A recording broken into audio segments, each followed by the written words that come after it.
Fala galera, seja bem-vindo a mais um vídeo aqui do canal Futebol News. Olha, o Mauro César, a gente sabe, né, Mauro César, que ele, depois que saiu da ESPN, se revelou um torcedor nato aí do Flamengo e até as suas opiniões, as suas intervenções nos programas a qual ele participa, que é no UOL e na Jovem Pan e outras lives aí que ele faz.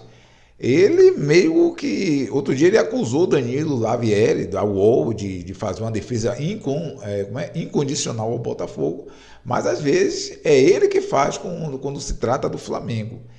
E toda vez que um time que não é o Flamengo consegue um feito grande, Mauro César é incrível. Ele elogia, mas ao mesmo tempo ele dá aquela pitada de desmerecimento, né? De dar uma certa esnobada aí no feito de outro time carioca, outro time, né? Que não seja o Flamengo aí, principalmente se tratando aí da Copa do Mundo de Clubes, que o Flamengo, todo mundo, você sabe, né? Você acompanhou aí no domingo o vexame que o Flamengo passou, né? O Flamengo foi nocauteado pelo Bayern, foi completamente dominado, não teve a menor chance.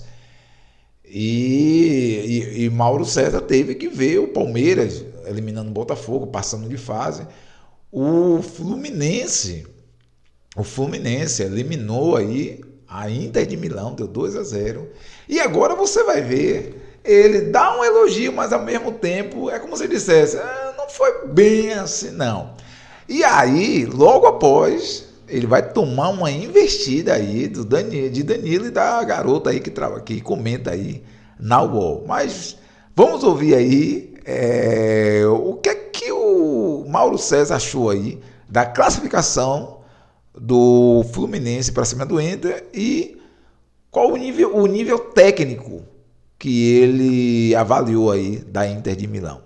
Isso é inegável, né? Que foi uma grande vitória do Fluminense. O Fluminense, dos 4 times brasileiros, é aquele que tem o menor investimento. Acho que é uma vitória para ser muito festejada. Até eu encontrei um torcedor do Fluminense no hotel aqui em Miami no domingo. Ele ia para Charlotte para acompanhar o jogo no dia seguinte e estava meio desesperançoso. Eu até falei para ele, cara, justamente por conta da derrota do Flamengo, eu falei, você vai ver o Fluminense jogar contra um time muito pior do que o Bayern. Há chance, se o Fluminense acertar um bom jogo, há uma possibilidade real do Fluminense derrotar a Inter. E foi o que aconteceu, né? Só não concordo muito com essa... Duas coisas que eu não concordo. Uma, que é muito conveniente o Renato ficar agora jogando confete em si mesmo. Não se avalia o trabalho de um técnico por um jogo, quando ele acertou uma estratégia para jogar contra uma equipe que até é melhor do que a dele, tecnicamente, sem dúvida.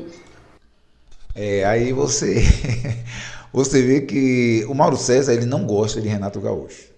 Da mesma forma que Mauro César ele não gosta de Vanderlei Luxemburgo. Então, toda vez que um treinador que Mauro César ele não gosta consegue um feito grandioso, como foi o do Fluminense, então ele sempre, né, ele tem uma dificuldade, né, de reconhecer, de dar os méritos a Renato Gaúcho. E ele tem que dar, gente. O Renato Gaúcho montou um time, primeiro que surpreendeu a todo mundo. A forma, a postura tática do Fluminense. Até mesmo a mudança tática. O Fluminense jogou com 3 zagueiros, que o Fluminense não costumava jogar com 3 zagueiros. A maneira que o Fluminense jogou, a maneira que o Fluminense iniciou a partida, né? Assim que a bola rolou, o Fluminense já foi para cima, buscou logo fazer o primeiro gol. Então, assim, ele, querendo ou não, ele tem que dar méritos aí a Renato Gaúcho, mas ele não gosta de Renato Gaúcho. E aí, como ele não gosta de Renato Gaúcho, é isso aí que ele tem a falar do Renatão. Embora viva uma crise que está sendo muito ignorada por muita gente, a gente não pode achar que essa Inter é a Inter. O que eu vou falar agora não é desmerecer o Fluminense, é a vitória do Fluminense, ponto. Mas não vou ficar no mais do mesmo, nem ser oportunista de ficar jogando confetes desnecessários do Renato, dizer que o Renato é isso, aquilo. Eu não avalio o trabalho de um técnico por um jogo, ou por 2 jogos, e sim pelo conjunto da obra. Sabemos que os trabalhos do Renato no início têm esse impacto, ainda está no início, né? Mas se você olhar o trabalho do Renato nas últimas temporadas, Grêmio e Flamengo, você vai ver que teve muitos problemas sérios, né? Problemas sérios. Eu nunca vi ninguém falar que ele não sabe de rigorosamente nada. Apenas que eu, por exemplo, acho que ele é um técnico muito aquém de outros treinadores. Não significa que ele não possa acertar uma estratégia em que o Fluminense foi até agressivo em alguns momentos, chegou aos gols, se defendeu muito, não por acaso o Fábio se destacou, e conseguiu uma justa vitória, atuando mais ou menos como a Inter jogou contra o Bayern. Não sei se as pessoas acompanham, se elas se lembram, jogou mais ou menos assim. E contra o Barcelona. Quando a Inter foi muito superior, embora não seja superior como elenco a esses adversários, a Inter se superou e por isso foi tão elogiada. Mas depois disso aconteceu muita coisa, o técnico foi embora, o time até não era tão diferente, 8 titulares dos jogos contra o Barcelona estiveram em campo, mas alguns já foram liberados porque se machucaram, o técnico não está mais lá, o time ainda vive uma crise por conta da goleada humilhante sofrida do PSG na final da Champions. Então, quando você tenta tratar a Inter como o segundo melhor time da Europa, porque foi o vice-campeão, você está ignorando todo um contexto. Isso é muito raso. Um torcedor que pouco entende de futebol, tudo bem, eu não vou, esse é o meu trabalho, eu não posso chegar aqui e tentar colocar a Inter hoje num patamar que ela não está mais. Tá? O Fluminense aproveitou bem essa oportunidade e venceu. Agora, as comparações entre adversários, elas têm que ser um pouco mais realistas. O Fluminense teve chance e aproveitou e venceu.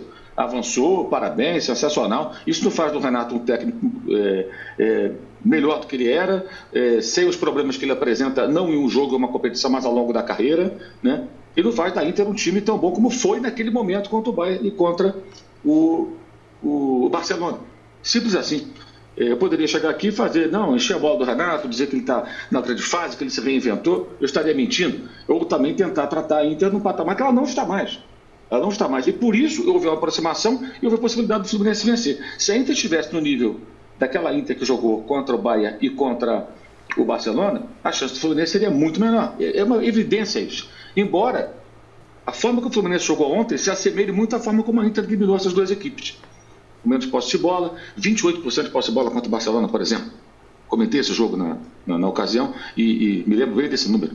28% de posse de bola, ou seja, deu a bola no adversário, foi agressivo em alguns momentos e conseguiu vitórias históricas ali sobre o Barça. E o Fluminense fez a mesma coisa, conseguiu a vitória histórica sobre o vice-campeão europeu, mas a gente tem que entender o contexto. A situação da Inter, vou fazer uma comparação aqui para trazer para a nossa realidade sul-americana. Tá? O Boca eliminou o Palmeiras em 2023. O Atlético eliminou o Palmeiras em 2022. Os dois foram à final. Nenhum dos dois era melhor que o Palmeiras. Aliás, eram bem inferiores ao Palmeiras. E eliminaram o Palmeiras em São Paulo. O Flamengo foi eliminado pelo Olímpia e foi eliminado pelo Peñarol, nas duas últimas Libertadores. O Peñarol foi até a semifinal. Nenhum dos dois era melhor times que o Flamengo. A Inter eliminou o Bayern e eliminou o Barcelona, mas não é mais time do que nenhum dos dois. Um está no Mundial, o outro não está no Mundial. O Fluminense tem alguma coisa a ver com isso? Não. Derrotou, se classificou, isso é muito merecido. Mas não dá para colocar a Inter de Milão hoje, até olhando o elenco, no patamar de outras equipes, embora tenha ido até a decisão. E talvez por isso mesmo tenha fraquejado da forma como fraquejou na final. Enfim, é como eu vejo. Não estou aqui nem querendo fomentar debate, é só como eu penso, como eu vejo. Estou falando de uma forma bem sincera, bem honesta, sem fazer média com o torcedor, sem vender ilusão. Então aí você viu, né? Aí foi a vez de Mauro César. Só que você até vê pela fisionomia, né, de Danilo e da garota aí, que eles não concordaram muito, não. E agora ele vai tomar a investida dele, né? Então, vamos assistir a investida que Mauro César tomou aí, depois de minimizar aí a classificação do Fluminense. Por mais que ele diga que não, mas ele minimizou. Resumindo, ele disse que a Inter não era essas Coca-Cola toda, que a Inter de Milão não está mais, não faz mais parte da primeira prateleira, e que por isso que o Fluminense conseguiu fazer o que fez.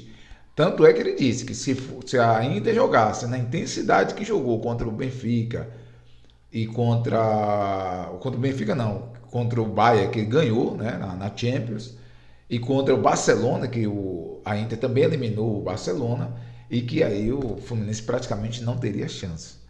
Mas vamos ver se os outros comentaristas aí concordam com ele. Eu concordo com a diferença da Inter, até a própria diferença da Inter que foi vice, com a diferença da Inter que entrou em campo ontem, né? Isso é inegável. Você olha a escalação e dá para você ver, né? Não tem muita questão. Agora, eu acho que a leitura de jogo do Renato foi assim, perfeita pelo que o Fluminense precisava fazer, e a execução do plano foi perfeita também, né? Lógico, teve o Fábio indo muito bem, Então, óbvio que isso também conta, porque se o Fábio não tivesse feito as defesas que fez, a execução seria não tão elogiada como a gente fala hoje e possivelmente o Fluminense não teria passado. Mas eu acho que foi uma leitura de jogo muito boa e execução muito perfeita, com os destaques que a Lívia já até trouxe também, do Arias e tal. Então, para mim, é uma vitória surpreendente. Concordo também que a gente não pode mudar o Renato de patamar e nem ignorar o passado.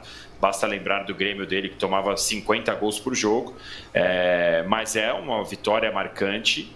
Ontem eu assisti aqui também pela transmissão dos Estados Unidos.